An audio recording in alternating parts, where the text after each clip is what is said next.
So hello mga mi, for today's video, ako nga pala ay mag-unbox nitong rice cooker na aking binili kay Shopee. Dahil nga pala nasira ang aming rice cooker, kaya naman ang sabi ko kay hubby ay mag-order na lamang kami. Kesa naman pupunta pa kami ng SM. Medyo malayo din kami sa SM kasi, kesa naman pupunta pa doon, sayang pa yung oras at saka naman traffic.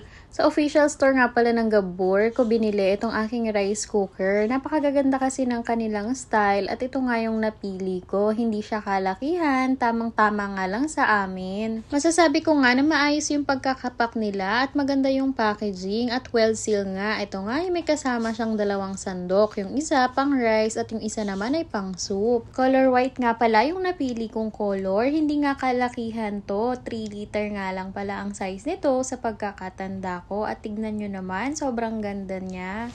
Inopen ko na nga rin para ma-check ko yung loob at pag open ko nga, ito nga yung pinakatakip niya ay natatanggal. Pwede nating hugasan. May kasama rin siyang steamer at yung steamer nga ay medyo makapal. Tapos yung manual ay nasa loob. Ito nga yung kanyang casserole ay talagang medyo malaki nga. At yung cord nga nito ay talaga namang nakasil pa kaya masasabi nyo na bago talaga yung item. Hindi nga lang pala kahabaan yung cord pero pwede na. Lalo na sa amin na yung patungan ng aming rice cooker ay meron namang malapit na sakit at ito na nga, i-check ko na rin yung loob kung wala bang damage at wala naman. So ito nga pala yung nabanggit ko kanina na yung takip ng ating rice cooker sa loob ay natatanggal. So pwede natin siyang hugasan anytime, hindi katulad ng mga traditional na rice cooker. Alam nyo ba yun guys, yung meron tayong rice cooker na nakadikit din yung takip, hindi natatanggal yung nasa ibabaw nun. Kaya naman pag hinugasan natin ay nakatiwarik nga ito para hindi mabasa ang loob. So dito nga pala sa likod, ikinakabit yung cord. Ilalagay ko na nga para ma-try na din kung gumagana ba yung rice cooker na aking nabili lamang sa Shopee. At ito nga pala yung kanyang pangsaksak sa outlet ay 3.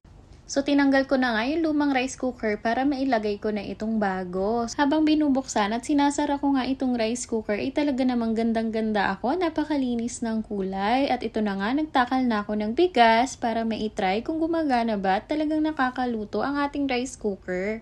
Nagsukat nga lang pala ako ng 1 cup dito sa aming pantakal ng bigas at sa ibang bowl ko nga pala hinugasan yung bigas kasi ang sabi ni Javi ay magagasgas daw yung kanyang kasirola pag doon hinugasan. Kaya naman para wala nang usap-usap ay hinugasan ko na nga lang ito sa bowl. At nung ma-flag ko na nga ay pinindot ko lamang yung function tapos pinili ko yung firewood rice saka ko naman ini-start at nakita ko nga ito ay nagbibilang ng 15 to 20 minutes.